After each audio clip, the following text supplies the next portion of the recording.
Planning Institute. Good morning, I'm Meredith Williams. I'm with AT&T. Good morning, Paul Goodman with Center for Accessible Technology. Also want to note that we've been coordinating with TURN and CWA District 9 and Cal Advocates, and those 4 groups have sort of assigned a lead for each panel. So we'll be speaking generally about areas of agreement. To the extent there are nuances or diverse opinions between those groups, we will address those in comment. Thank you.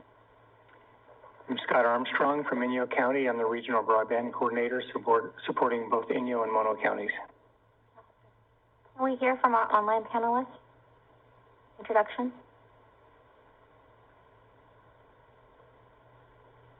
I don't know if there's an order, but I'm happy to go first. I'm Alex D'Amato, here on behalf of Cal Broadband, and I apologize for not being able to logistically make it there in person. But thanks for including us virtually as well. My name is Natalie Gonzalez, the Deputy Director of the Digital Equity Initiative from California Community Foundation. Happy to be here.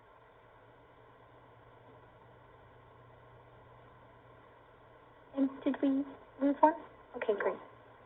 So with that, I'm going to turn it over to Ben Menzies to provide us an overview of the topic, the challenge process, and then we're going to open this up for some dialogue. Great. Thank you, Maria, and thank you to all of our panelists for joining us today, as well as all of the other attendees in the audience and the folks online.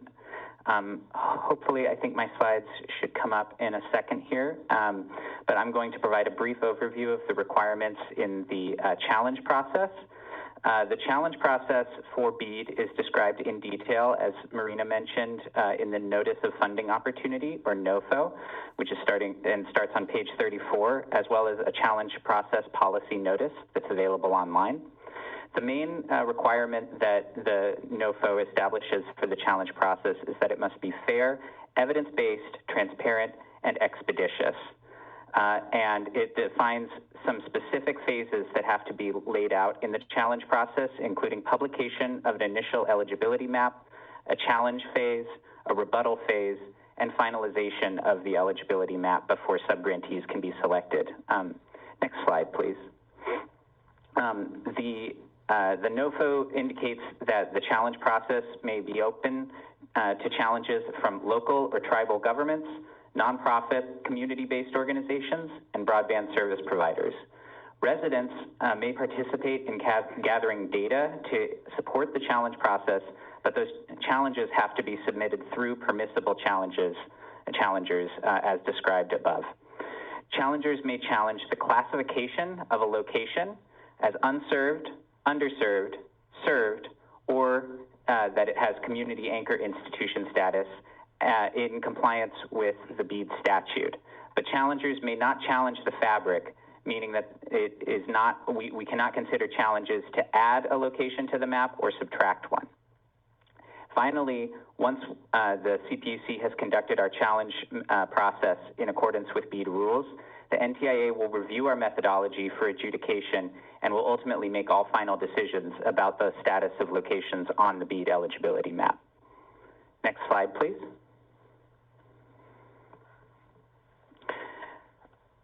The BEAD NOFO also describes some basic timing requirements that the challenge process must meet, and these are also laid out in the challenge process policy notice. Within these guidelines, states have some flexibility in determining the length of different phases of the challenge process, but there's a maximum of 120 calendar days from opening of the challenge window to submission of our proposed final map to NTIA. In addition, there must be a minimum of 14 calendar days for the window for challenges and rebuttals. Those are separate, 14 of each, and a minimum of 60 calendar days from publishing the final map after approval by NTIA to making allocation decisions, meaning concluding the grant round. There is no requirement in the NOFO for a project challenge phase. As Marina mentioned, that's something of a change from our other state broadband grant programs. The challenge process only applies to the eligibility map. Next slide, please.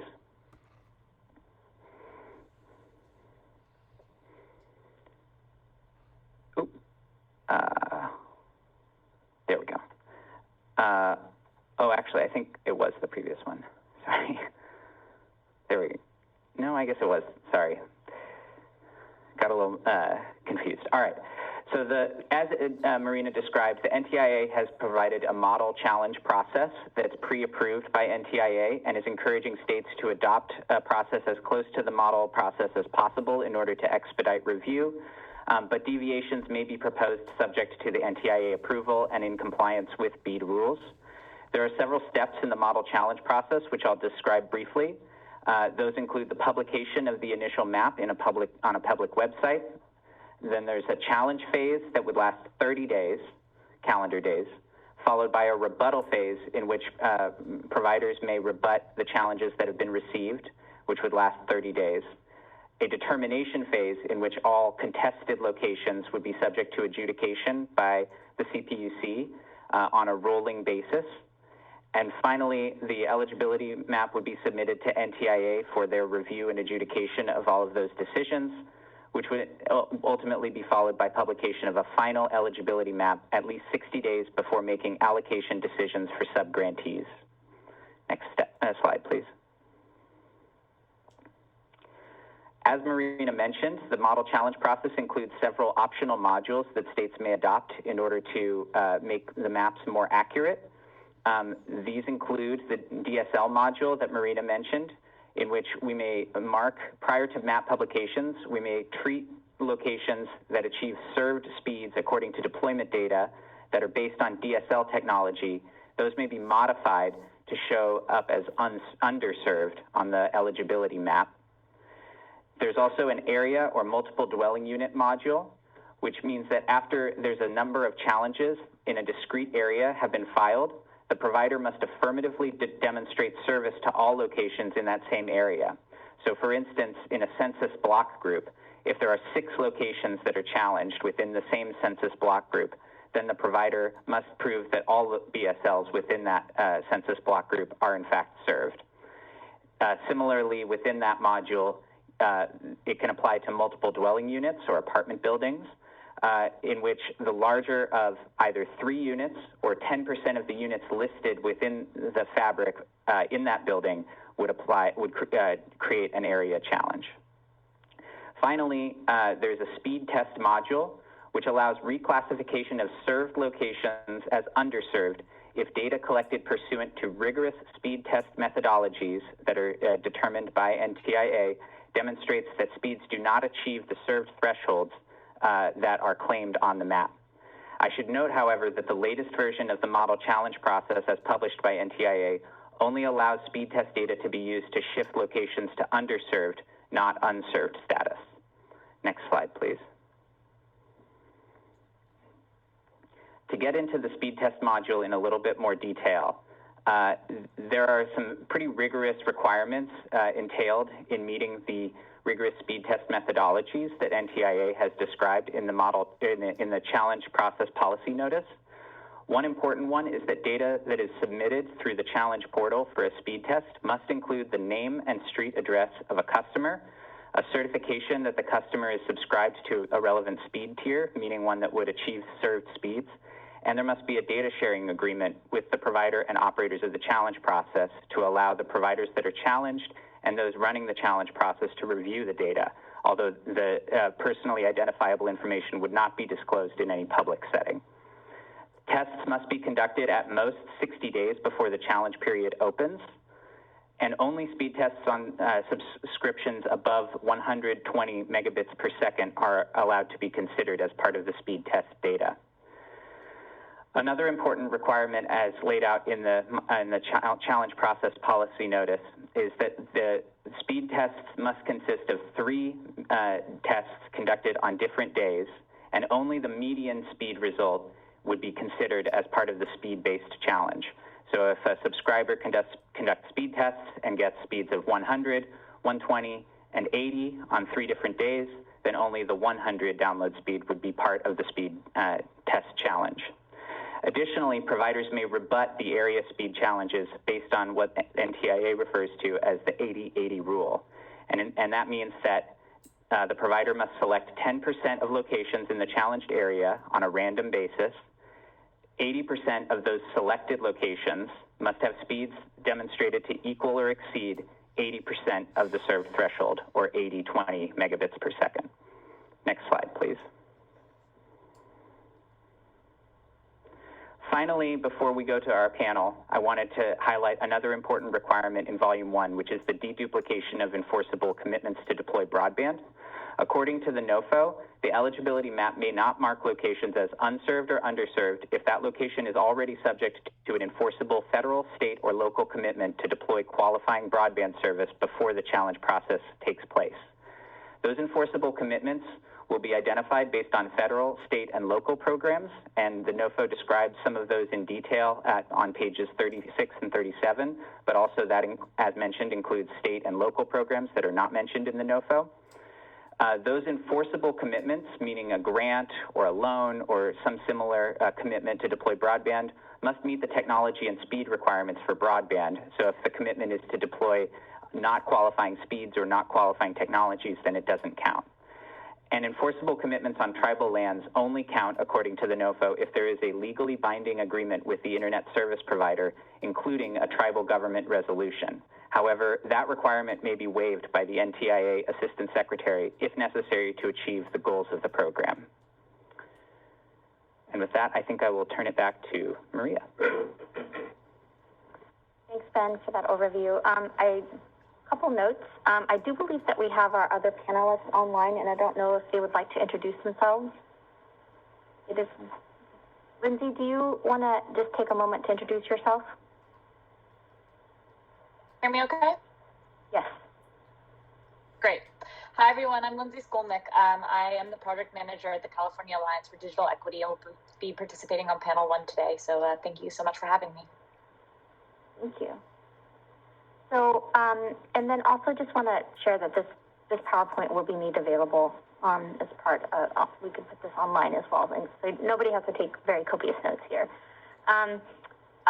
So with that, I'm going to turn it over to these are the questions. What I'm going to do is I'm going to just read the questions for those that are auditory reading, and we'll also have them here written. And then I'm going to open this up for a discussion. And again, want to remind folks that we are asking every panelist to limit their comments to 5 minutes.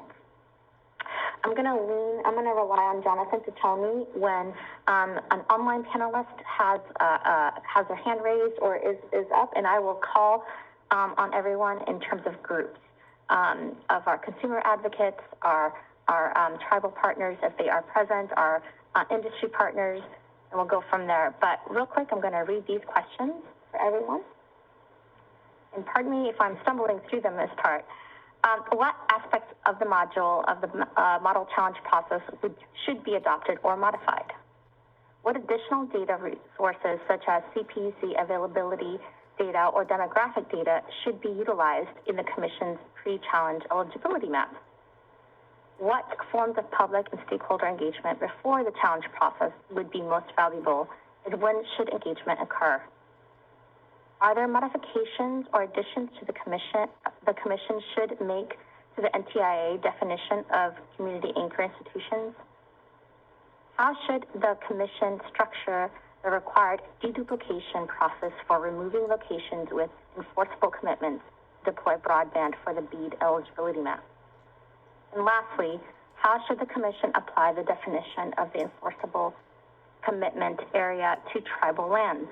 Should the definition of an enforceable commitment be restricted for the deployment on tribal lands to those projects with a tribal government resolution between the tribal government and the broadband service provider? What would constitute a tribal resolution? So these are the questions before us.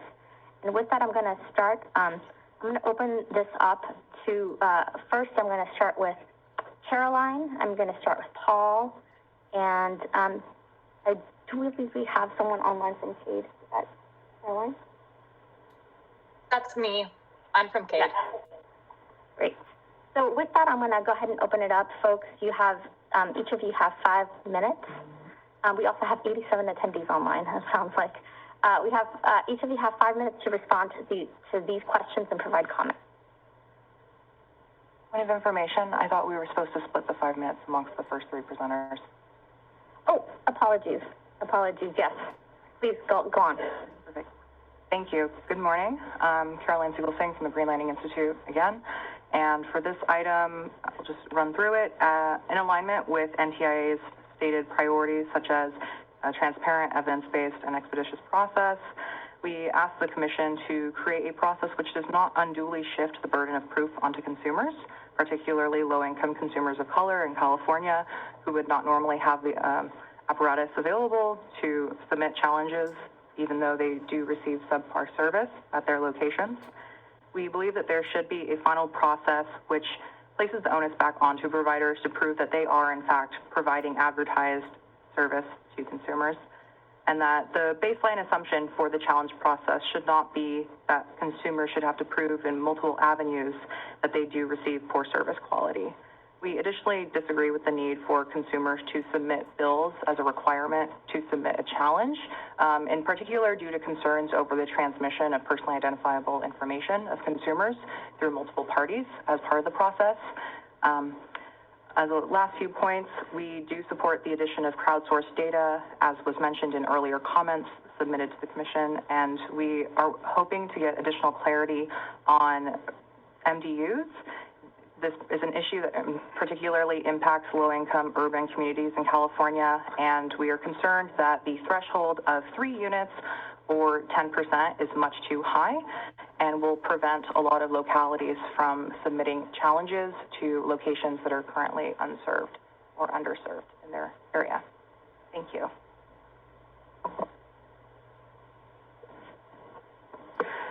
Thank you. Paul Goodman with Center for Accessible Technology. Given the time, I want to address 2 things. The first is I think there's a really real information and resource imbalance between challengers who are providers and challengers who are not. I'm confident that providers have data, although it may not necessarily be in a format they can access easily, about who they can serve and who they can't. Whereas local, tribal, nonprofit entities, it's harder for them to collect that data. So I'm asking that the Commission interpret the requirement that the process be fair as a requirement that the process be equitable.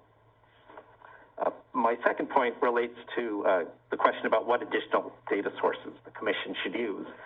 I'll note that the BEAD requirements require that any project built with BEAD funding have at most 24 hours of outages every 365 days, over a 365-day period.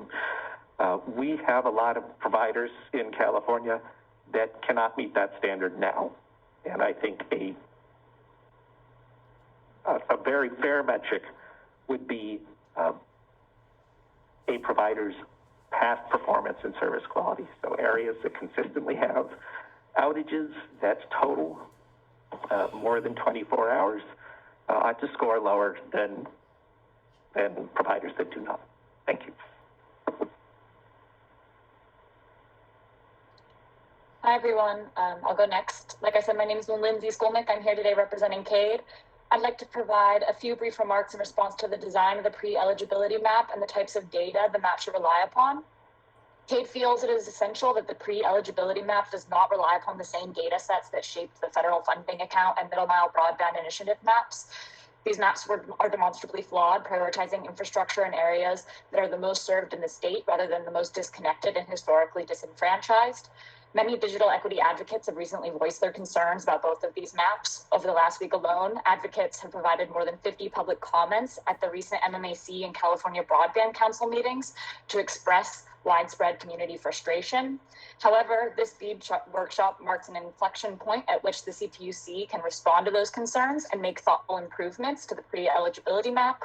These improvements could include balancing granular address-level ISP data with data collected by community, as well as open data sets. There are a number of community data collection projects underway, such as surveying in Crenshaw and speed testing in Oakland, that could and should be used to generate a map that better represents the real unserved and underserved locations across the state. Additionally, Ookla's network maps and speed tests should also be used to source truth about unserved locations and locations that generally exist.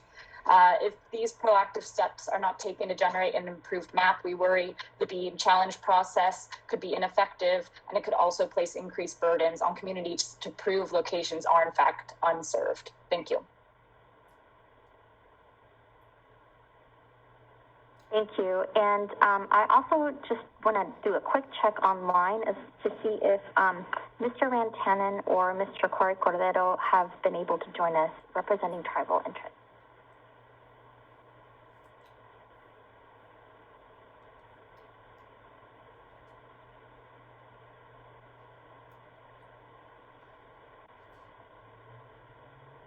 Okay, well, we have a bit more time to get to that. Next up, we want to hear from our community reps. And so that is Oakland Undivided, CCF, and Inyo County. So I'm going to go ahead and start here, go around. So Patrick, you're up. Good morning, Judge, Commissioners, panelists, and partners in digital equity across the state. My name is Patrick Messick, and today I represent the City of Oakland and Oakland Undivided. The rules developed to allocate this once-in-a-generation broadband infrastructure will determine if this historic funding reaches the Californians it's intended to serve, or if yet another public infrastructure investment will bypass the marginalized, predominantly Black and Brown communities. And I'm grateful here to be here to uplift their voices. There are two guiding principles that should serve as a framework for the development of the challenge process. The first is transparency. The Commission should adopt processes that keep the stubbornly secretive process for generating the broadband service, aka funding eligibility maps, out in the open, and apply the lessons learned from the FFA last mile application. The first lesson, address level data. The BEAD service map should include address level data. If funding prioritizes unserved locations, it's only logical that the map features address level data. The service polygons on the FFA map make it virtually impossible to challenge the map or intentionally design projects. Secondly, socioeconomic data layers. The single greatest predictor of Californians' access to reliable high-speed internet is income and race. The BEAD map should, at a minimum, include layers of Cal and Virus screen disadvantaged communities and the quartiles of the socioeconomic vulnerability index. The second guiding principle for this framework should be equity. As the CPUC has said time and again, BEAD without equity is just bad. And if this...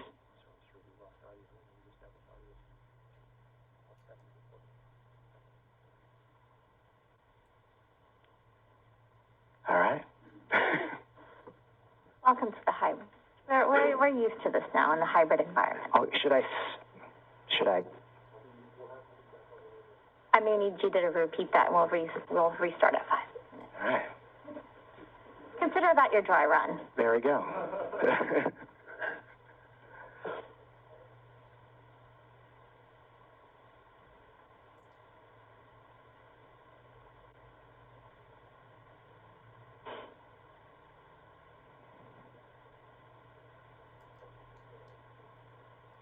Good morning again, everyone. My name is Patrick Messick, and today I represent the City of Oakland. The rules developed to allocate this once-in-a-generation broadband infrastructure will determine if this historic funding reaches the Californians it's intended to serve, or if yet another public infrastructure investment bypasses marginalized, predominantly Black and Brown communities, and today I'm grateful to uplift their voices. The challenge process should be guided by a framework that centers two principles. The first is transparency. The Commission should...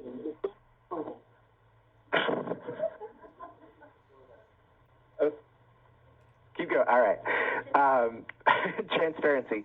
The Commission should adopt processes that keep the stubbornly secretive process for generating the state broadband service maps out into the open and apply lessons learned with the FFA last mile application. Address level data. The BEAD service map must include address level data. If funding prioritizes unserved locations, it's only logical that the map features address level data. The service polygons on the FFA broadband service map make it virtually impossible to challenge the map because you can't identify which specific locations are unserved. Socioeconomic data layers.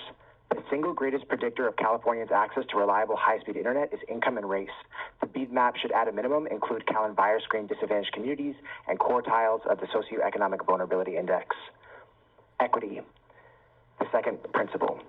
As the CPUC has said time and again, BEAD without equity is just bad. And if this generational infrastructure investment is going to be different, the CPUC must enact a challenge process that centers the lived experiences of those most impacted by the digital divide, historically redlined Black and brown communities, low-income rural communities, and our tribal brothers and sisters.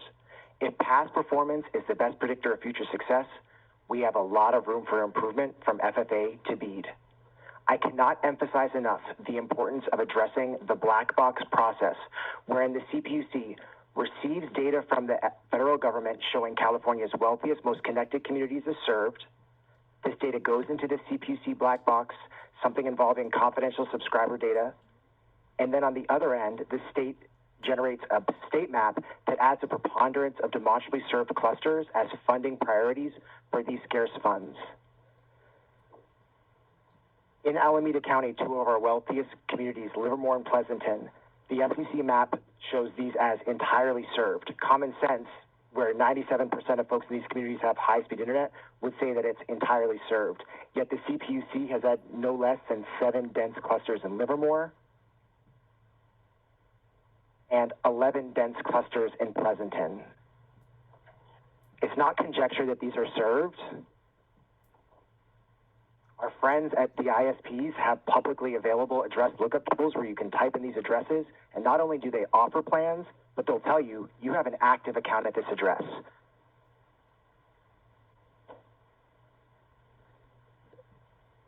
We understand that ISPs operate under a different set of motivations and have a fiduciary responsibility to their shareholders.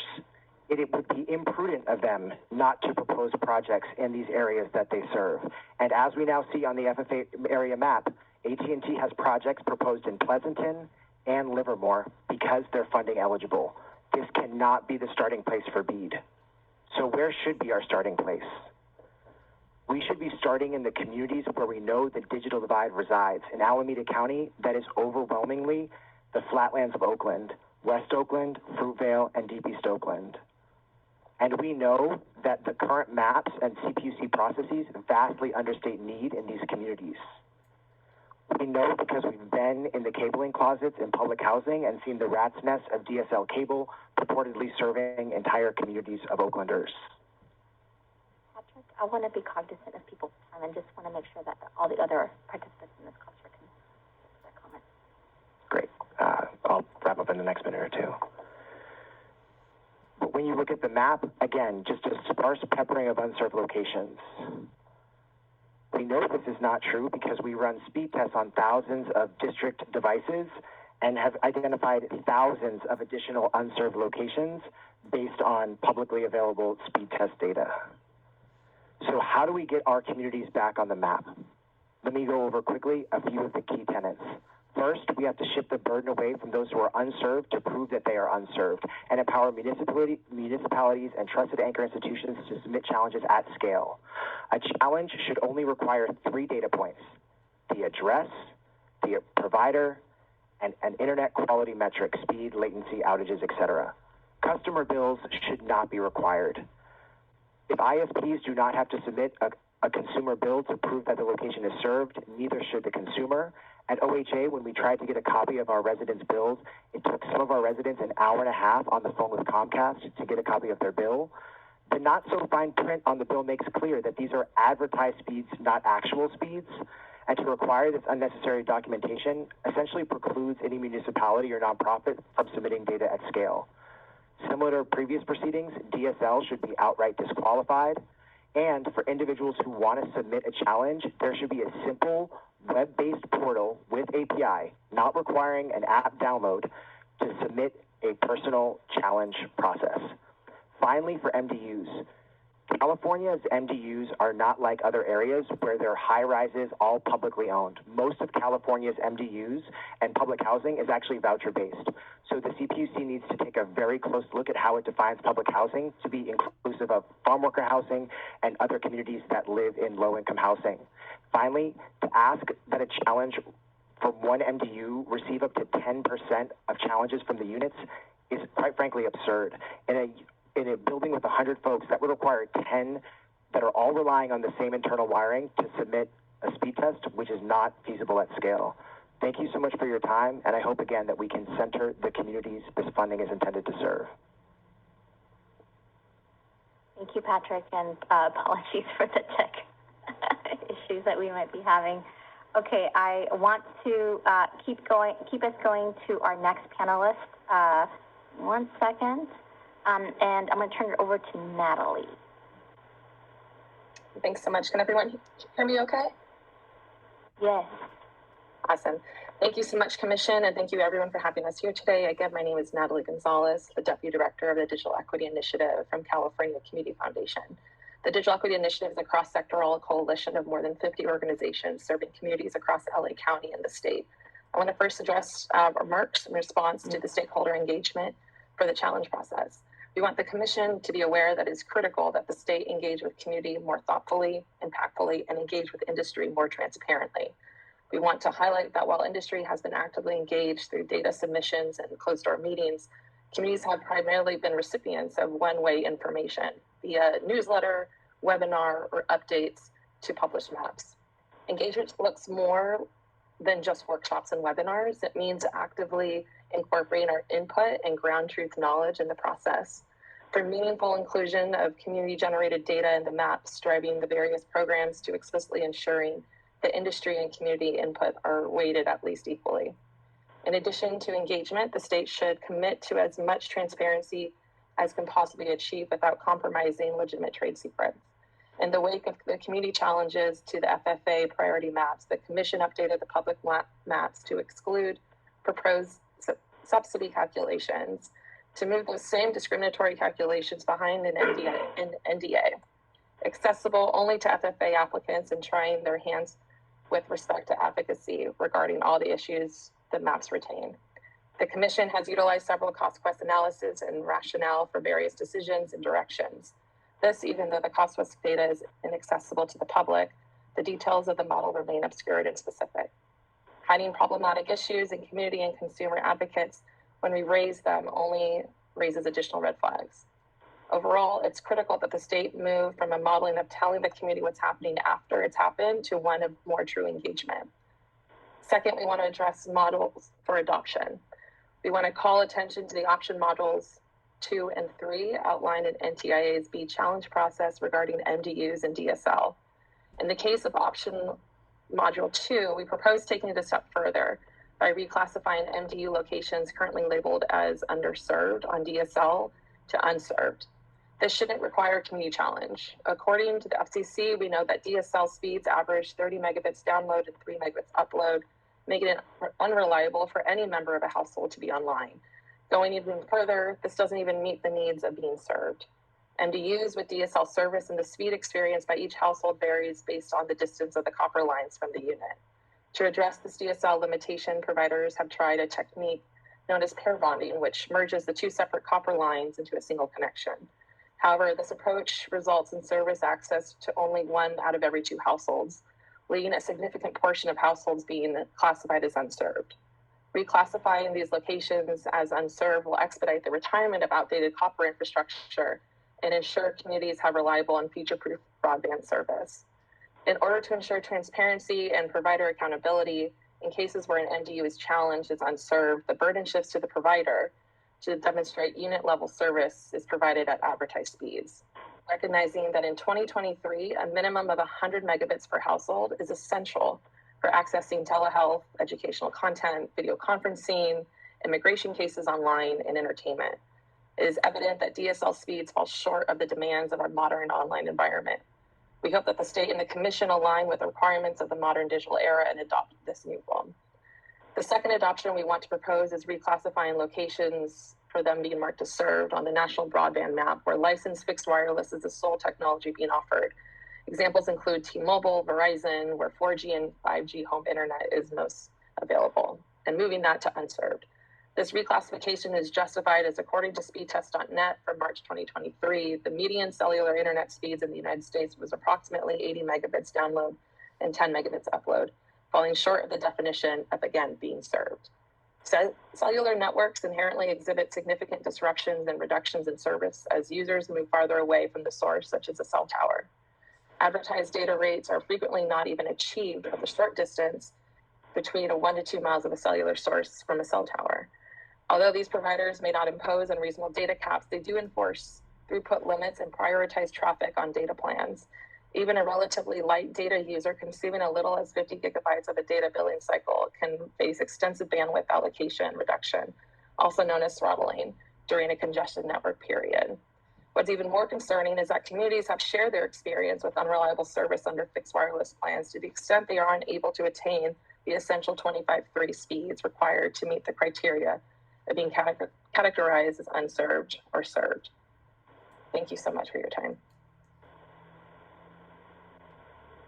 Thank you. Now I'm going to turn it over to Scott, Mr. Scott Armstrong. Good morning. Good morning, Commissioner Hauk, Director Osborne, Judge Rivola. I just have a couple of recommendations for the Commission to consider when they're looking at modules to include, and probably the module that I think is the most valuable to include in the challenge process would be a speed test module. And acknowledging that there are some challenges for individuals having to respond to speed test requirements to fill out forms, we're doing that as well. Getting data from the consumers is usually quite difficult. Getting people to take the time to do it is quite difficult.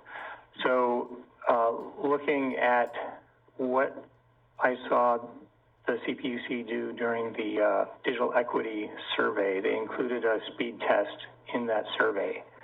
And I thought that was pretty slick because it presented a consistent speed test for people to click on, captured the information, and moved on. So that right there does several things. It makes it easier for the person to take the speed test.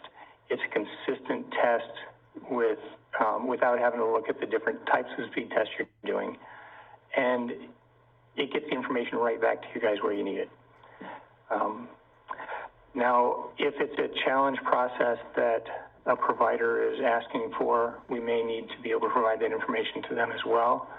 But I think that presenting an easy access speed test, maybe, if a provider wants to challenge and they want to challenge specific addresses, we can include that speed test in an email message saying, please do this, your location is being challenged, we'd like you to do this, and just make it as easy as possible. So focusing on making it easy on the people who are doing the test, because you really need to do it from location, and also making it consistent so that you're always measuring apples to apples. I think that would be very beneficial.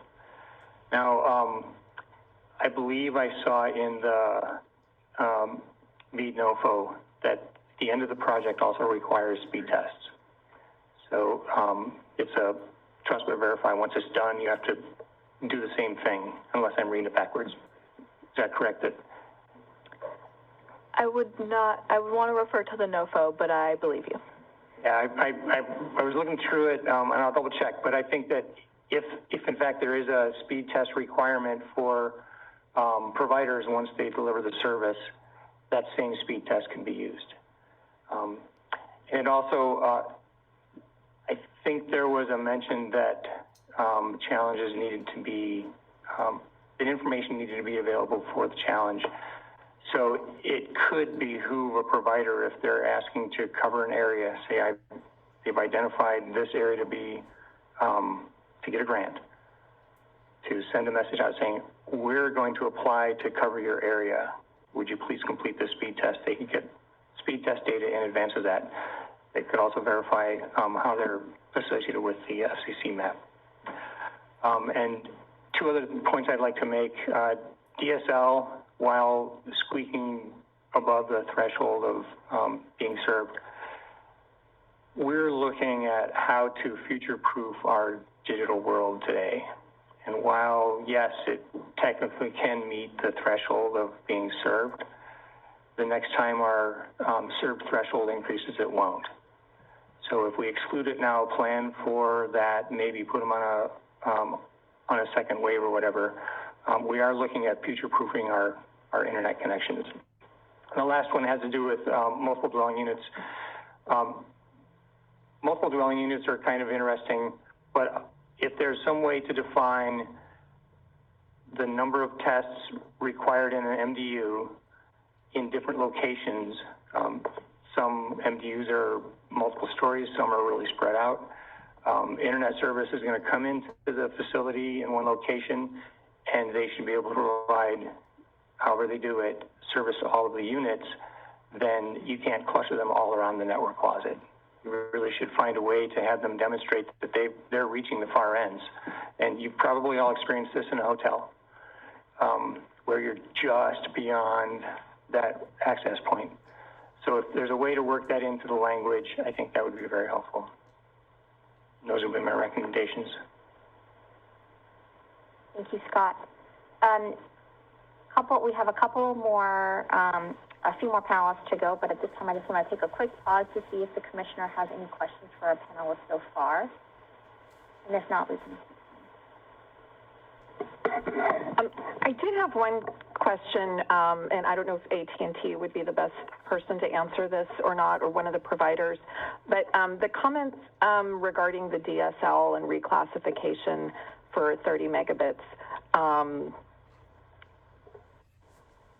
So I guess I just wanted the carrier's perspective on that, given the disinvestment in copper lines and the lack of service quality that we're seeing in that regard, where the carriers are in looking at that. Again, given there's been a disinvestment in the copper system, and if we're talking about lower speeds for these lines, as well as the fact that we have some carriers that are looking to abandon the service, and more customers are going to wireless and to look at fiber. Where are the carriers in looking at the classification of the DSL at those levels as served or unserved? And I don't know if that's a question you can answer, and that's fine if you're not prepared to do that, but I do think that is an important question, as we see so many areas that are listed as served that may not be within just a few years, depending on where we go with the copper system. And I'll just say, I apologize, but I was not prepared for that. I just was added to the panel this morning, this particular panel. But if my other providers would like to comment on that, I'm happy to turn it over to them. Thank you, Commissioner. I think that's a very valid question, and we're seeing that in a lot of places. And in particular, there's places where AT&T is all but shut down. Not just picking on AT&T, but discouraging the use of copper lines for even voice. And so DSL has all but been abandoned. For instance, in Catalina, even though there's a Yahoo DSL sticker on the window, you cannot move it, you cannot change it, and it's not available, which limits competition in turn to the cable MSO in that case. So I think that there's a very strong case for raising the bar so that DSL is not considered served or unserved. It should be unserved, sorry.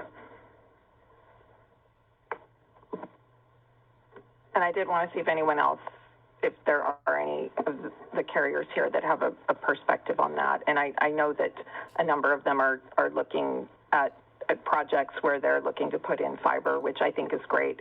But that is, I think, going to be an issue we're going to have to deal with the challenge process, especially given the current model challenge process and looking at what NTAI's definition of served is with the realities that we're actually facing on the ground, and being able to coordinate and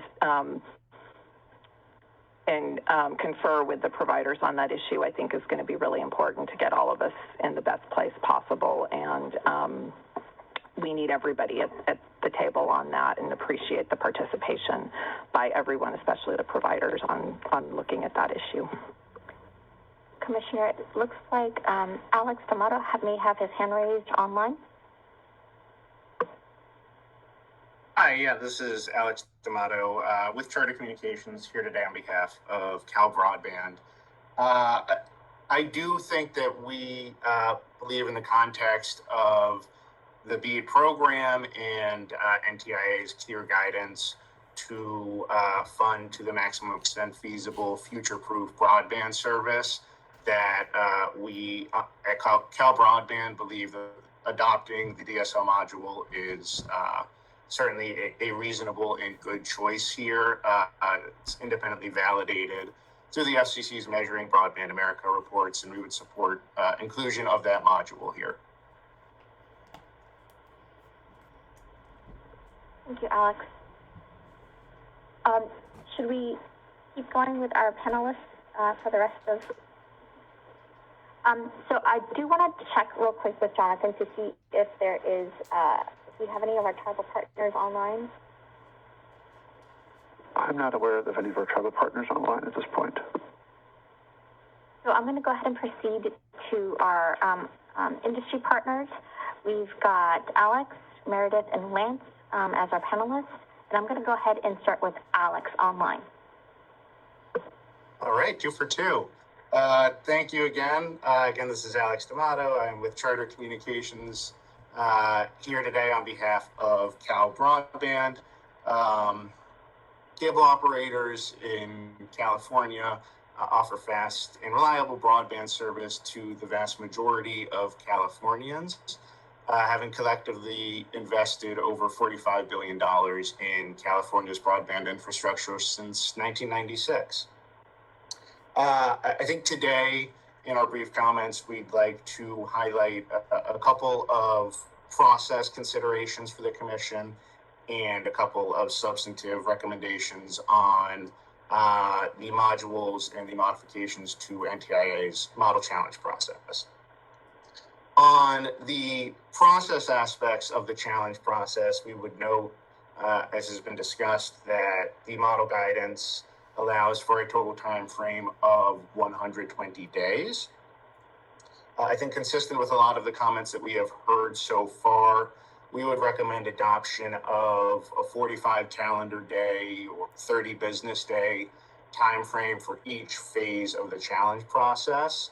I think we think it will be critical to adopt sufficiently long time frames, particularly in California, that will allow all participants and all parties to be able to thoroughly review the data that the Commission has presented as part of the challenge process, particularly in the context that it will require all participants to comprehensively review and respond to the Commission's initial serviceability designations at every eligible location.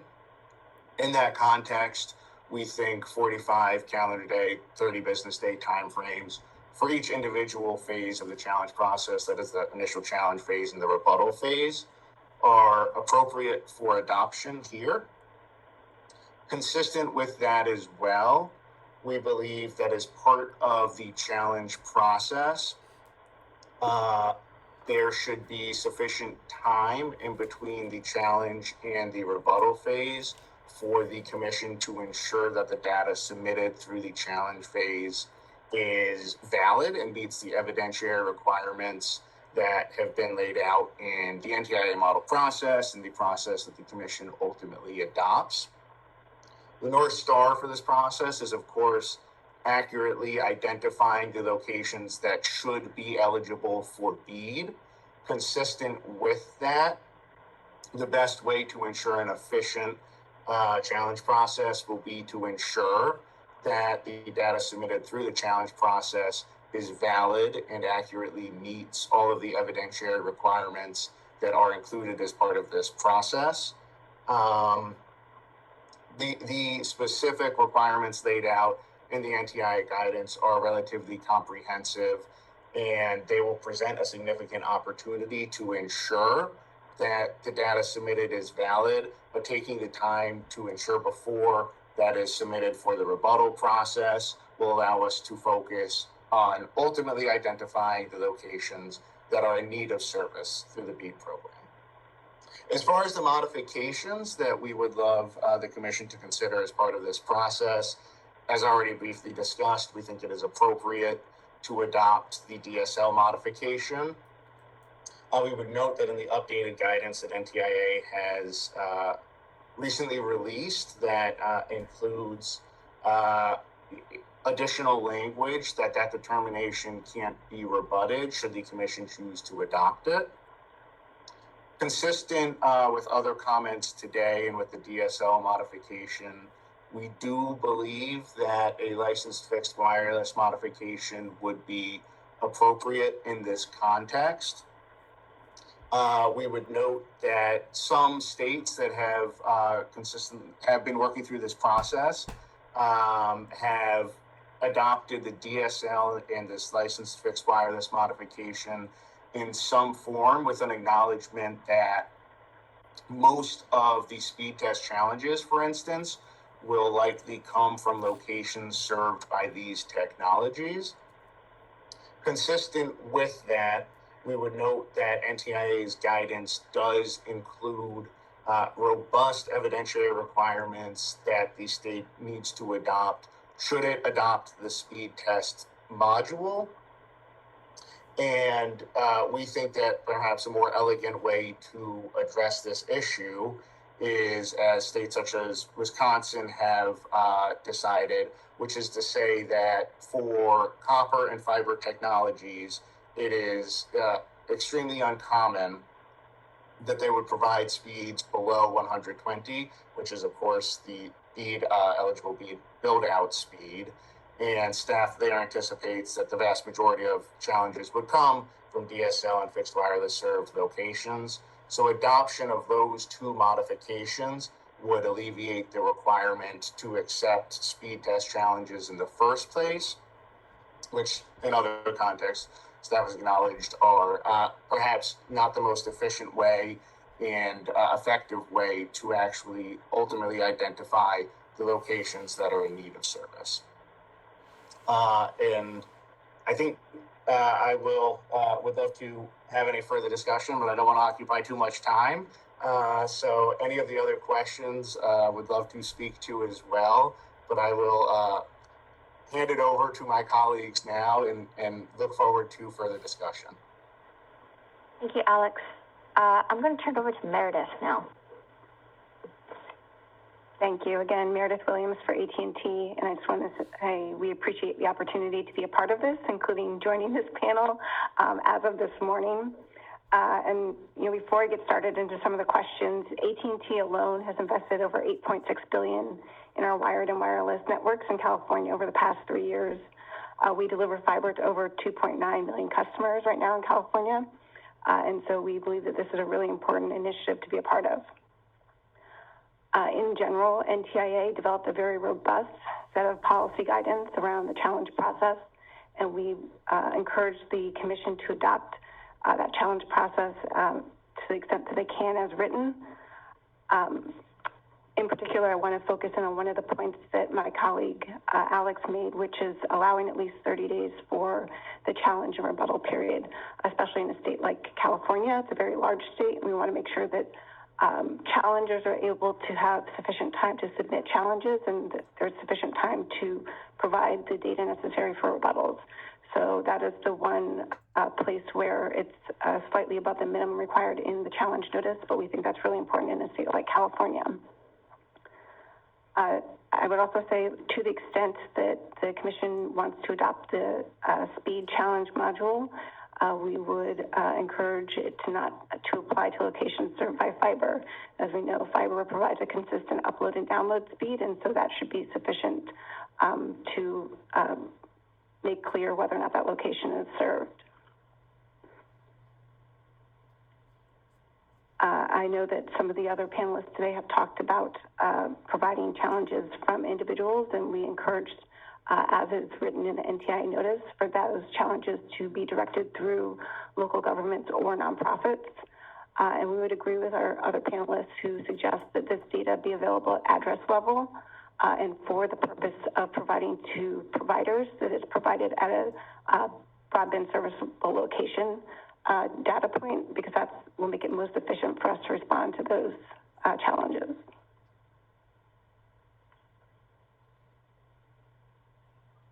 And finally, I would just touch on the question related to enforceable commitments, and we think it's incredibly important that all enforceable commitments at the state, local, and tribal level are included up front in the deduplication process, and that those locations are taken off the map for the purposes of BEAD, so that this funding, while incredibly large, will be able to reach as many other locations as possible in the state of California. And with that, I will turn back over the time. Thank you. Lance, the floor is yours. Good morning, Commissioner, Director, Judge, and staff. Thank you for this opportunity to speak before you. We've heard a lot of talk here about last mile and broadband serviceable locations and how those challenges go. both in bulk or in part. I support the earlier comments on making it easiest for the consumer. We've put together a fair amount of effort trying to bring consumers to the table, but it's the process is arduous to get them to do so. And so making that more seamless, more easy, either at the city or county level, would be very helpful. But I hear a lot here about wireless, fixed wireless, and whatnot in the last mile. I don't hear a lot about how we address fixed wireless, licensed fixed wireless in the middle mile, and how that affects all last mile subscribers, regardless of what the marketed speed to them are. And so I feel like the modules for speed tests are important, but they have to be, again, accessible to consumers or developed into a way that can be used as a network probe, in essence, for a municipality to distribute so that they're transparent to the consumer and operated on a regular basis. Again, we've tried unsuccessfully to push consumers to CalSpeed. The website itself is kind of a turnoff for folks that are concerned about security and phishing. So providing those tools so that the data can be fed back to the PUC in real tangible terms is important. We support UCLA and open source testing. However, a lot of that data is quite sparse in the regions we're looking at. And so the sample size is not good enough, we believe, to represent reality on the ground. So I'd ask that as we consider the modules and speed tests, how we make that more usable, both from a challenger's perspective, from a municipality's perspective, and from ISP and consumers' perspective. I agree with your earlier comments on timing. However, I would like to suggest that we have at least 60 days for each stage of this. There's a lot of data to parse in many of these cases, and so we need as much time as possible to get that feedback in and give valid data, not rushed data. And then I would like to just speak a little bit about the existing mapping and what California and the PUC intends to provide as tools. As some have commented on the FFA maps, they seem somewhat disconnected from reality in the way that data comes in, where some areas are served and others are not served, in particular with the same middle mile in between, and how we can work together to further improve that data without having to touch every record in the BSL files or the NTIA data. So thank you all.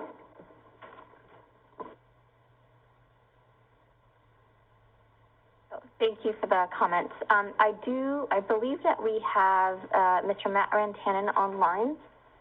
And so I'd like to go back and provide him an opportunity to provide some comments. Thank you. Can you hear me okay? Yes, we can hear you.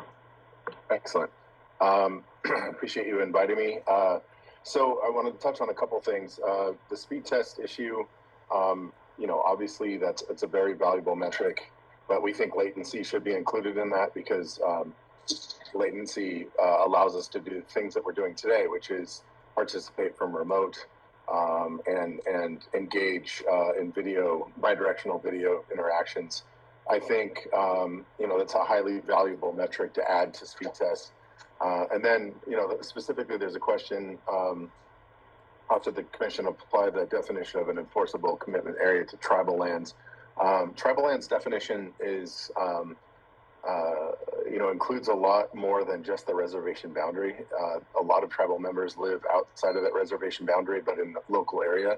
Historical tribal homelands extend far beyond the reservation boundaries. So a lot of traditional areas where population densities are for the tribes exist around and outside reservation space. So when tribes build networks, they intend to serve their community outside of their reservation spaces. So I think we ought to look at that definition more closely and not just limit that to the reservation that's been dictated by the federal government.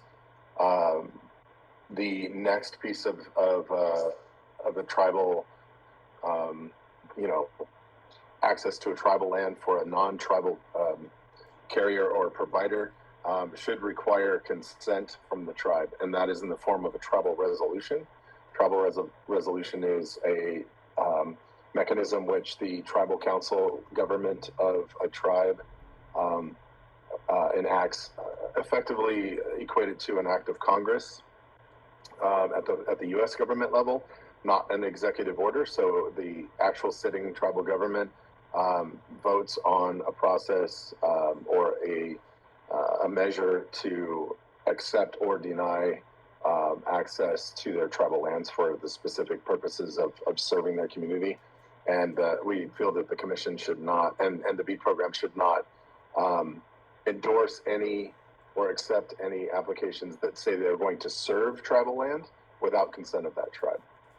And I'll leave my comments to that at the moment. Thank you. Thank you, Matt. At this time, I'm going to turn it over to Jonathan Russell to see if there's anything that we need to know about what's happening online. Hi, good morning, everyone. There are several comments online that I will just summarize.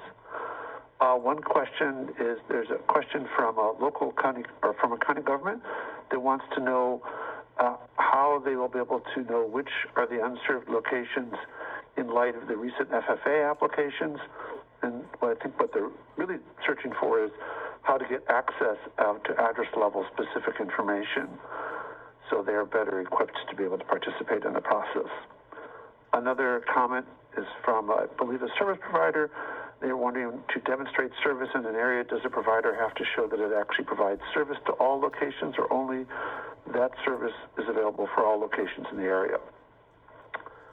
And then the last comment is from another service provider that generally agrees with AT&T's comments about the NOFO with regards to reliable broadband service, and encourages the CPUC to follow the directions, the guidance set forth in the NOFO. Those are the comments that we have from online.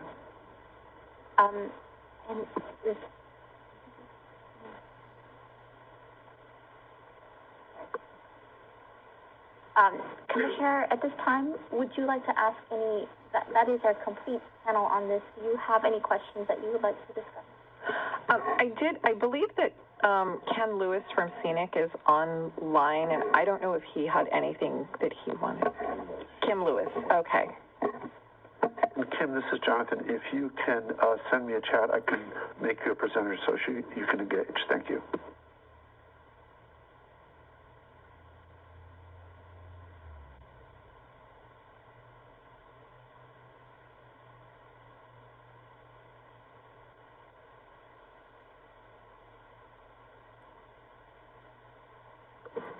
While that's happening, Marina, I don't know, we heard a little bit about some of the information on address level information, and I didn't know if you could share anything from NTIA level about that. Yeah, absolutely. So really appreciate that question and that point made by Patrick. I do not control how the United States government has entered into contracts to share its broadband data. So I'm just going to say that off the top of my head in terms of like what can be changed and what cannot be. NTIA and FCC are contracting with CostQuest as the basis for the licensing and the data. One thing that I want to note is there's a couple different types of licenses and a couple different types of licenses that CostQuest is making available within the context of the BEAD program for participation. So one that's already been out there for a while is a Tier D license. That Tier D license is primarily for broadband service providers that are going to be potential sub-grantees. Recently, they've also made available a request for a Tier E license, and that's primarily aimed at nonprofits and local governments and other organizations that aren't broadband service providers that want to participate in the challenge process and need access to that fabric data. So I have sent the link to CPUC. It's something I can definitely follow up with. There's still going to be time when it comes to, right, we're still in the process of CPUC can't start its challenge process until we approve their initial proposal, and they still have to turn it in and all of these types of things. But it's one thing to think about is making sure that your organization, nonprofit, local government has access or knows how to get access to this Tier E license. You need an FRN, which is like an FCC kind of number that I don't know the acronym for off the top of my head. And so I know that can take, a little bit to put in a request, get them to send it back to you. I'm totally open to working with people to make sure they get the resources they need to be able to challenge the map as part of this process, which includes location level data, and I'm sure the CPUC is as well.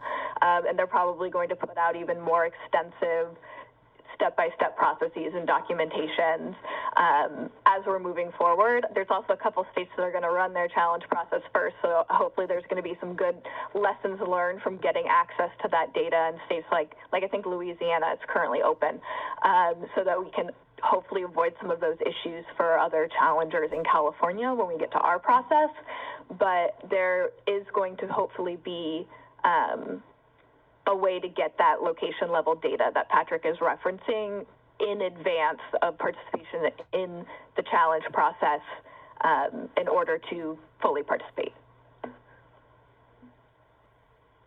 Thank you, Marina.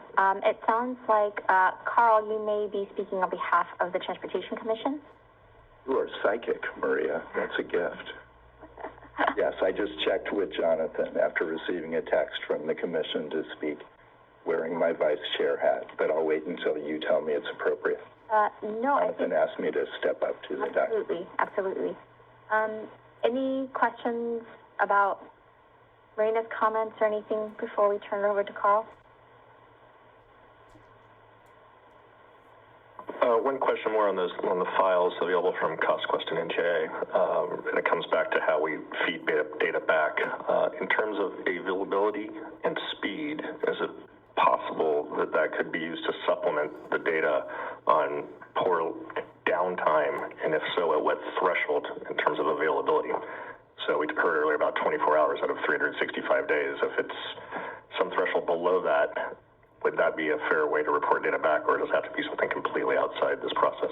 Do you mean in terms of utilizing that data for the challenge process? Okay. I think that's something that would need to be proposed by the state, and then the state would need to determine the data set it's using to determine that those areas receive under, have the sort of don't meet the outage threshold, right? And so I'm less familiar with reporting data on service reliability for the FCC and like what it shows you and what it doesn't. I know that CPUC collects its own data, so like maybe it's proposing to use its own data set, but I think that would be something that the state would have to clearly identify in its initial proposal, like we are using this data set, overlying it in XYZ in way. It's collected by the FCC, it's collected by us, it's collected by whatever, and then propose using that as an overarching layer. In terms of incorporating that as part of the sort of data that's already part of sort of the download portals and stuff like that, I think that's probably going to be a more specific cost question. But I think that the key thing is that when NTIA is evaluating any proposal for additional modifications outside of the already approved model challenge process, that it's going to want details on the data set that's being used, how it's collected, and how it's being overlaid to make those determinations. Thank you. And I believe Judge Fagora may have a follow-up question. Are you sure? Okay. I think Natalie Gonzalez of CCF has her hand up. Do we want to wait? Yes. Okay. By all means, Carl. Where's your... Maria, thank you. And Commissioner Houck, thanks for leading this proceeding, and to the Administrative Law Judge Glagola as well. Thank you for your team and for the NTIA to be here as well, and partnership is terrific. And in that spirit of partnership, as many of you may know, the California Transportation Commission, on which I'm honored to serve as Vice Chair and have served for 17 years, is one of the named public agencies in the Governor's 2020 executive order to ensure universal service, 100% of our unserved and underserved population throughout our state. Overwhelmingly, that's in our most rural areas as well as tribal nations and stranded streets in our urban areas. And Patrick, your comments were spot on. I look forward to working with you wearing both my day job hat as well as Vice Chair of the California Transportation Commission. I wanted to underscore that goal that we mutually have and that the Commission certainly has. According to the CostQuest information, the consultant for our PUC, there are 302,000 unserved and underserved broadband serviceable locations in our state. Those are primarily families And at 3.14 Californians per family, that's nearly 3 million out of 39 million people in our state that are unserved and underserved. As Patrick so articulately reminded us, both Senate Bill 156, which calls for at least 98% of all California families, not only statewide, but in 6 of the regions of California, have affordable, reliable, high-speed service. And that's a goal we can achieve if we're all working together. From the perspective of the Commission, it's also a green strategy to meet California's ambitious but appropriate greenhouse gas reduction strategies, because when people have that reliable, affordable, high-speed service, we can work from home, be educated from home, have telehealth from home, have emergency response and public safety services from our homes, and those are all essential to the 21st century life and economy. So we are here to work with you in that way at the Commission, because we have to get this right. The bipartisan infrastructure law is clear: 100% of unserved and underserved. States can prioritize, but it's still 100% of the unserved and underserved. The bipartisan infrastructure law also refers to itself as once in a lifetime. So let's take advantage of this opportunity to work together with the goals of SB 156, once in a lifetime, the bipartisan infrastructure law, once in a lifetime, and the governor's executive order for 100%. And we're here to walk with you in that journey to make sure it's accomplished. And later today, that text was from our CTC to come forward. Later today, I'll be wearing a different hat, and I don't want to confuse which hat I'm wearing, nor do I want to lead to any confusion. So thank you, Maria. Thank you, Commissioner. Thank you, Vice Chair. Natalie, I see your hand raised online. The floor is yours. Thank you. I just had a quick clarifying question for NTIA regarding the Tier E with the fabric mats. Do you mind reiterating that one more time? I just want to make sure my notes are correct before I ask a follow-up question. Yes, so that there is a Tier E license available through CostQuest for location-level data access to the FCC broadband fabric. That is available as a tool for organizations who want to participate in the challenge process. Okay, I just want to reiterate the community engagement side that a lot of the MAP's resources and the availability of them really do favor ISPs. So just wanted to reiterate the Commission to take into account that community engagement on this is a priority for us. Yes, and we hear we hear that, and we do definitely want to do community engagement. We have what is a short period of time to get these rules out as compared to some of our other proceedings, but we are going to do our very best to go out and meet with communities. I've met with folks in Oakland at least once. I'm hoping to get out there again. I've also planning to be down in Los Angeles and working with my staff now to talk about how we can expand community engagement over the next couple of weeks to make sure that we have that information, and again want everybody at the table to participate in that so that we can all work together to make this the most effective program that we possibly can to get as much broadband deployed to those that need it the most as possible. So thank you for the comments on the community engagement. We hear you, and we are going to follow up. And Maria, I know that Mr. Roswell in the back had wanted to make a comment, if that's okay, and I know that Judge Glickle also come on up to the podium. In the meantime, I think Marina has something else to add. Yeah, I just want to say that part of the initial proposal that's going to go out, the CPUC must define how it's going to do outreach for the challenge process, including for these other types of entities. So I really encourage you, particularly CCS, but everyone who's listening, thinking about what you want to see, what that engagement looks like, and then making sure you provide that feedback to the CPUC as part of the initial proposal, whether that's formally or informally, so they know what resources to give you, because that is a requirement of the program. The last thing that I'm being frantically texted by my team is that I'm supposed to mention that the Tier E license is free.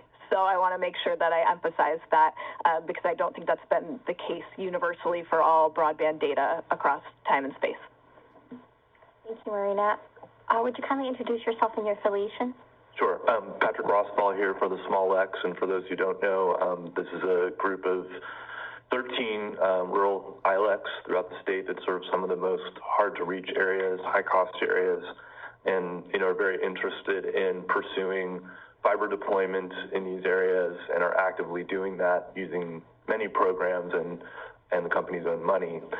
I just had a few, I think 3 comments, in part to address Commissioner Houck's question and also to respond to some of the things we've heard here.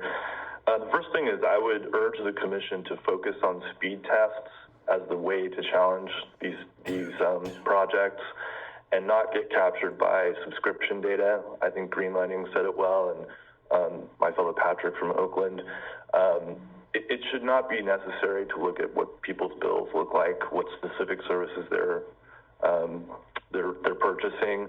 And if this were in the telephone context, that's just clearly CP&I. It's not subject to any exception. I mean, Public Utilities Code 2891 would prevent somebody from providing that even to the Commission without an order, specific order. And, the federal regime, 47 U.S.C. 222, similarly, would prevent that on the federal side. And even though there are some nuances about broadband not necessarily apply, or CP&I not necessarily applying to broadband, we should all view that stuff as highly personal data as far as what someone's actually subscribing to. So you should base it on tests. And I think that's the most important thing anyway, because it's what measures what the network is actually capable of. And I won't go into too much detail, but if you're talking about social engineering things and phishing type expeditions that can harm consumers, knowing exactly what they're ordering can facilitate that, which is why that sort of thing should be considered CP&I. Second point, I guess, building on Commissioner Houck's question, as far as DSL, the Small X are in a transition moment here and are moving toward fiber, but they do have significant DSL at this moment. I think it would not be appropriate to consider DSL to be categorically excluded from the perspective of determining whether something meets 25.3, which I think is the underserved category. Or rather, if you're below that, you would be considered unserved. If you bond enough pairs, you can get to 25.3 using DSL. So that really shouldn't be categorically excluded from that perspective. I think that if you're talking about 100/20, that's a much more reasonable thing to say, that only fiber can get you in any reasonable way to that level, unless you're right next door to the central office or something. So I think there's a real distinction there, but I think if you're focused on speed tests as part of this challenge process, you don't need to wonder whether DSL is categorically excluded or not. And so I would urge the Commission just to focus on that as the way to determine this. And I guess the last point, which is something that didn't come up too much on this panel, is just when we think about enforceable commitments at the state level and the federal level, I want to make sure that the Commission considers all of the things that the Small X are doing and are subject to. So there's obviously recently been enhanced ACAM. There's ACAM 1, there's ACAM 2. Those are federal commitments that are very clear. And if someone's made those commitments, there shouldn't be a BEAD project on top of that. There are also high-cost loop support commitments, and there are Connect America Fund, CAF BLS commitments on the federal level. And I guess more importantly, and I'm saying this having just reviewed all of the FFA proposals, there are a ton of overbuilt projects in there. And if Small X are willing to spend their own money as part of rate cases to deploy fiber in an area, subject to a return on those investments through the rate-making process, the Commission shouldn't be awarding BEAD money on top of that. And so in a rate case, I would just urge you to also consider that to be an enforceable commitment. If the Commission says, yes, you should go build this, The fact that it isn't directly linked to a grant program shouldn't make a difference, and I would just ask you to consider if in a rate case, a small EC were to say, I'm going to go build something, and I'm going to tell you I'm going to do this in the test year, so maybe that's next year. If someone didn't do it, if they just blew it off and didn't do it, I am certain that the commission would consider that to be an enforcement issue. So it's an enforceable commitment. It's not a grant program, but it is an enforceable commitment. So I would just urge you to look at that. And it also just isn't a reasonable allocation of resources to be approving projects through the rate case process and then approving competitors on top of it. So those were my comments. I don't know if that prompts any questions, but I just wanted to make sure that the small issues are considered. Thank you. Marina, do you have a comment? Just really fast in the context of the BEAD challenge process, I want to clarify that enforceable commitments and planned service are two separate challenge process categories, right? So enforceable commitment refers to if you have like a ready to authorize notice or letter specifically, but planned service is on the model challenge process is something that providers can specifically claim for if they have planned service in an area. There are rules around that, and I mean, it has to be rebuttable, right? If you claim you're going to plan service somewhere, so people can rebut that, and then you also have to provide evidence, right? Like permits or building contracts or things that show that the development is already in the process of taking place. But I think that there's been some confusion between those categories, so I just want to make sure that, you know, the evidence requirements and what those are categorized are different based on whether it's like a grant or whether it's planned service by a provider in an area. Just briefly on that point, I think what I'm expressing is that insofar as the commission approves projects through the rate case process, it may in fact be both of those categories. Mm-hmm. And I'm certainly aware of the other category, and I take your point. It's important to keep those separate, but it may in fact be both grounds. Thank you. Yeah, I just wanted to briefly respond to this question about not the enforceable commitments part, but the plans to build part. I'd remind the commission that the legislature actually removed the right of first refusal provision from the CSS statute because of providers' long history of saying, oh yes, we're going to build there any day now, and then not doing it. And it also say that I agree with Mr. Roswell that the commission might take action if a provider failed to meet a commitment, but that action may not result in those folks having service, and it could be a fine, right? It could be clawing back money. And in any event, there's going to be an unreasonable delay before we finally get deployment to those customers. So I just ask that we be mindful of that. Thank you, Paul. Commissioner, now we have an opportunity, if you have any further questions for...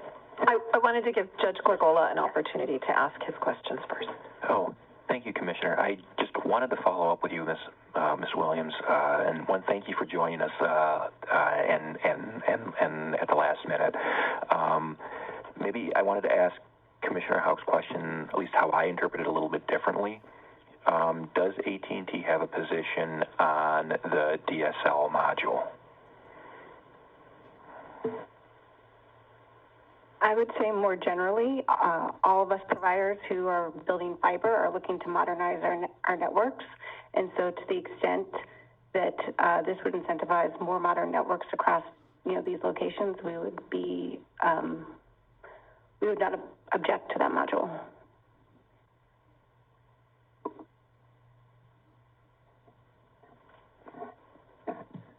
I know we heard comments, and I believe it was from Cal Broadband, about 30 business days or 45-day challenge opportunity. Could we hear from some of the community-based organizations and the local governments on whether they agree with that time frame or what you think the appropriate time frame would be regarding the challenge process? And then, and this may be a question for RCRC, and I see Tracy here. As far as counties that may want to challenge, if they are not on the service list, is RCRC helping to coordinate to make sure that any counties that may want to challenge are going to know in time to be able to meet those timeframes. Thank you. Tracy Ryan, Rural County Representative of California. We represent 40 rural counties in California. And through a JPA, Golden State Connect Authority, we have applied for 37 individual jurisdiction projects through the federal funding account.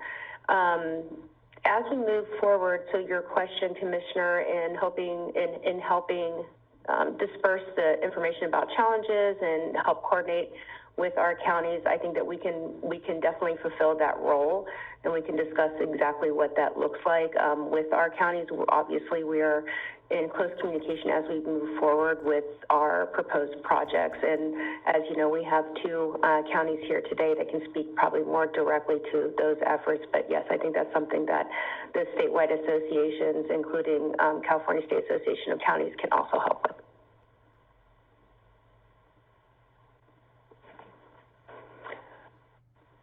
Speaking on behalf of some small counties, I think that if we were to extend the challenge period to 30 business days or 45 calendar days, that may not be necessary, but I think that's also dependent on the size of the counties.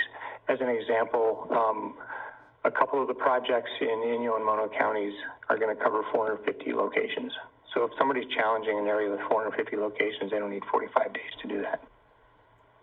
But, you know, we're not LA County either. Yeah, just to add in briefly, having gone through the process of acquiring a license through CostQuest, it is not a simple process. And the data that you get back, it's not like a map that you can pull up. You need a GIS specialist to apply the file that you get from CostQuest into a map. It's quite complicated, and I think one of the challenges we faced as a community is just making sure we have clarity as soon as possible on what is the burden of proof that's going to be placed on communities, municipalities, or nonprofits to submit a viable challenge. If we get the guidance and that initiates the clock on the challenge window, it is remarkably difficult in a city with 36,000 unconnected households to collect data at scale when you have no clarity up to the start of the clock. So for me, I'm less concerned about the duration of the window and more concerned about how soon can the City of Oakland, and through our partnership with OUSD schools and other trusted anchor institutions and the nonprofits we work with, have crystal clarity that the Herculean effort it's going to take to demonstrate the reality of the experiences of our community members can be gathered and put together and uploaded within that window. And you know, we're still awaiting some clarity on what that process looks like. And as currently the comment window on the CPUC map, we've submitted challenges through that mechanism for 5 months and still haven't heard back. So just as expeditiously as possible, getting us guidance on what burden of proof we're going to meet, and please make that a reasonable burden of proof given the concentration of need. I see someone at the podium. If you could state your name and your affiliation. Sure, Lindy Groot. I'm a project manager for broadband for Tuolumne County. I just want to echo the idea that more time is better. It is a resource issue. Mr. Armstrong and I are oddities. There are not many rural counties that have people dedicated to this to the extent that we are. So having extra time would be beneficial, I think, to those other counties. Thank you. I don't know if Matt Rantanen is still on. If Matt's there, I have a question just about the... I am. Okay, I'm Matt.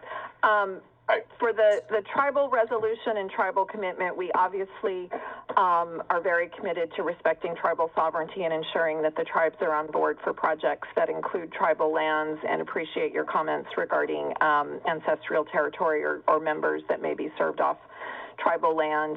I also understand that there may be either carriers or other entities that are working with tribes to provide services as well. So if a resolution may not be able to be in hand at the time the applications are due, but a project is in process, how do we balance ensuring that the tribal projects where tribes want to be considered are considered while ensuring that we do get that documentation and commitment from the tribe. Is there any flexibility that you may be able to see for purposes of submitting the application, but having the documentation in place before the award is given if there's sufficient information showing that there is a real and viable project that the tribe is participating in? Yeah, I mean, yes and no. So a letter of intent that says that the tribe is going through the process of developing a resolution to support the project or support the carrier's efforts, and it will be turned in by the time of the award or to determine the award, I think is appropriate. But the concern we have, I think, and what we've seen is the nature of trying to get, putting pressure on tribes that don't have access to broadband from a carrier perspective. When a carrier is looking at a sum of money for a census block or a service area and needing that tribal sign off, we want to make sure that it goes to the tribal government, that the tribal government gets their say on it, that the presentation from the carrier is in line with the tribal needs for the communication efforts that are needed there. And many tribes are interested in building out their own communications and aren't interested in an outside vendor coming in and serving their community. And they're going to have those conversations with carriers that are engaging tribes that intend to serve those service or those census blocks.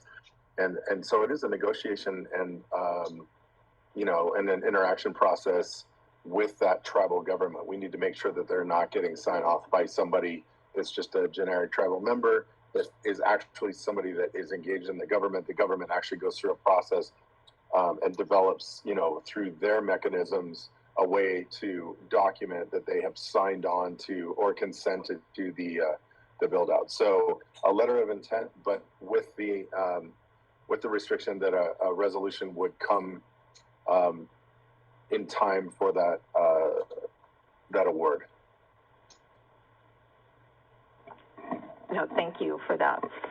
Marina, did you have anything you wanted to add? The only thing I wanted to know on the tribal side was just some of the structure of the program, not actually feedback on that specific point, but, because when we're talking about tribal consent in terms of the challenge process, what we're talking about is an enforceable commitment on the map being removed if it covers tribal lands, if the tribal government didn't consent to it, because I don't think that there's a tribal consent requirement in a lot of other federal programs. So the big one that we've seen this happen with is RDOF, for example, right?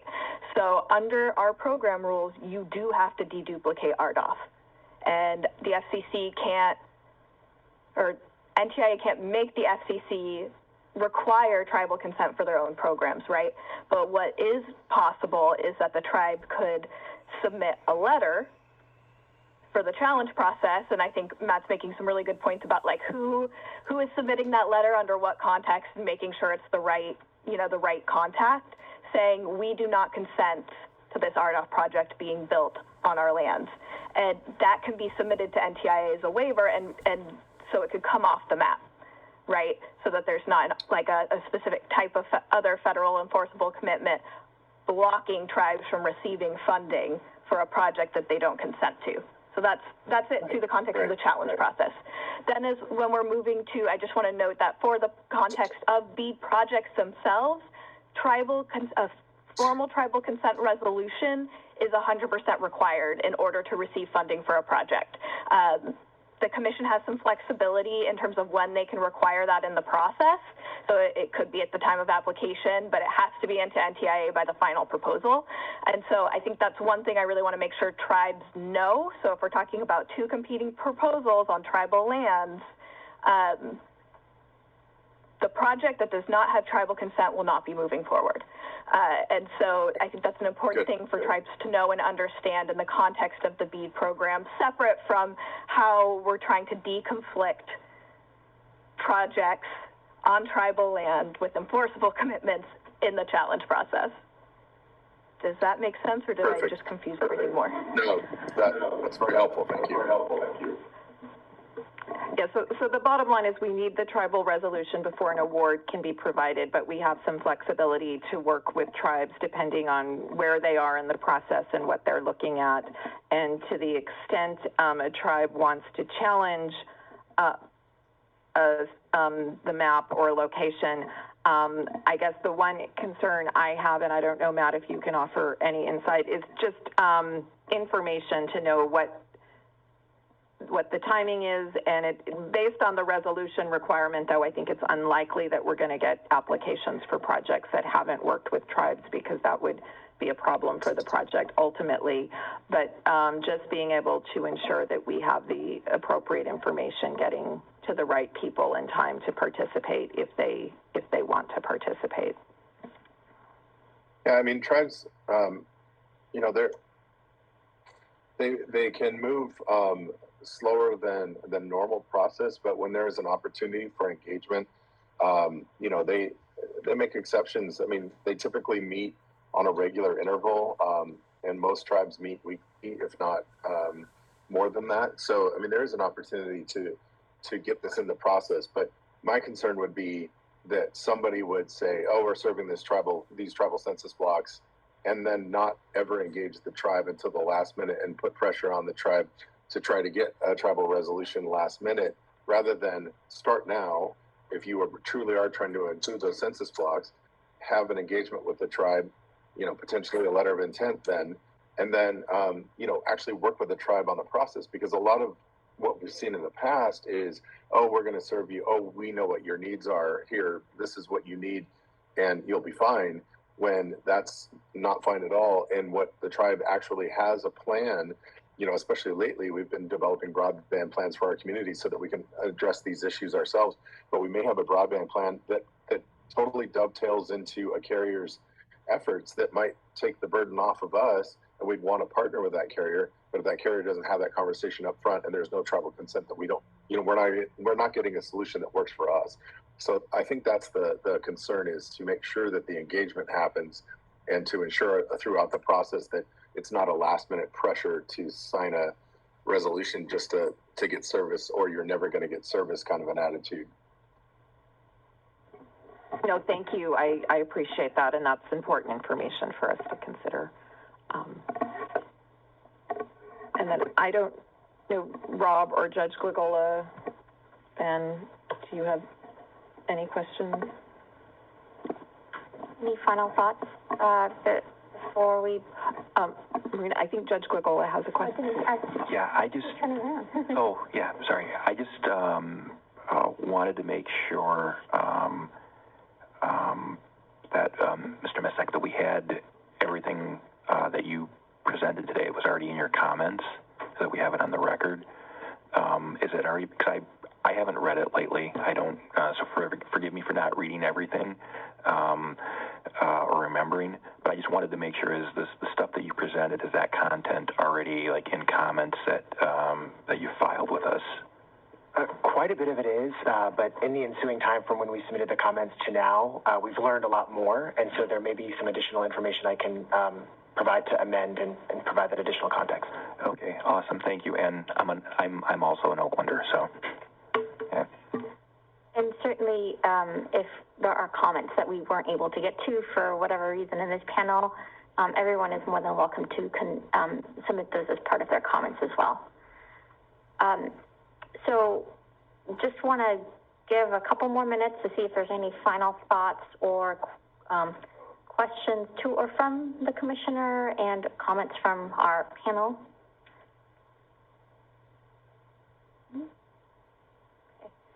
So I'd like to propose that we take since we're getting close here to lunchtime, that we take a slightly longer lunch. I think we had planned from noon to 1. Would you be amenable? I would be, but before we do that, I know that we don't typically start with public comment at the beginning of the day, so I don't know if there is any comments or from anyone in the room or online that they may want to make just before we break. I just want to make sure we're hearing from everyone. Commissioner, we do have one individual, Jim Luhanen, I'm probably mispronouncing his name, and he has his hand raised. So if we could promote him to a presenter, then he can go ahead and provide his comments.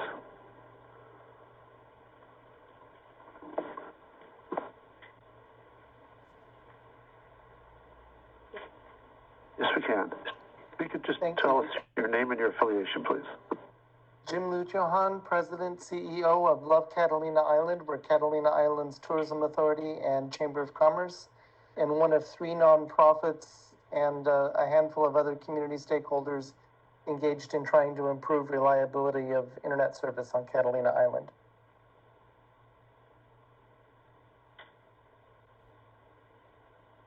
Should I go to my notes? Yes, you may, sir. Sorry. On the island, we suffer from a lack of reliable service. We suffer from a lack of redundancy of service types.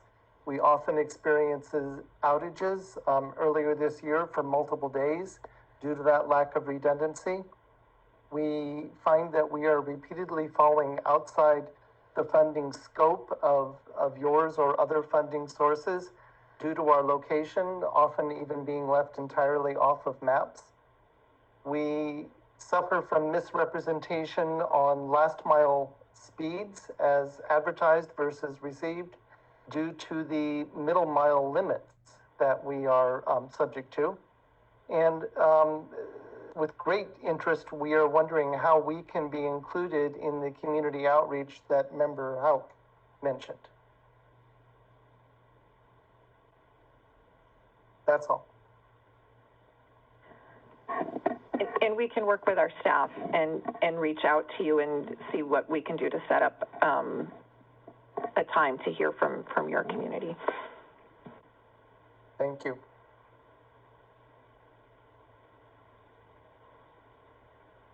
Any other folks here joining us or online that wish to provide comments before our break?